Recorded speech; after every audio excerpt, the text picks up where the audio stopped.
বঙ্গবন্ধু শেখ মুজিবুর রহমান একজন মুসলমান, ইসলামের জন্য কাজ করেছেন। নাস্তিক পন্থীরা মনে করে শেখ সাহেব একজন সেকুলার, নাস্তিক, কমিউনিস্ট, তিনি ইসলামের বিপক্ষে কাজ করেছেন। এখন কাদের দাবি সত্য, কাদের দাবি মিথ্যে, এটা প্রমাণ করতে হবে।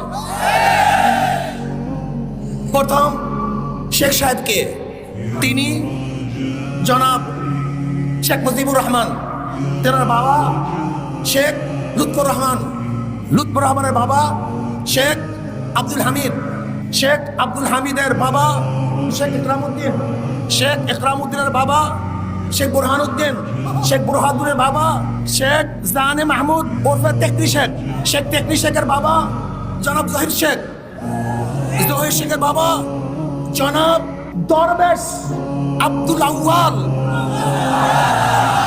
যিনি 1463 ঈসাই সালে এই বাংলাদেশে এসেছিলেন ইরাক থেকে ধর্ম প্রচার করার জন্য।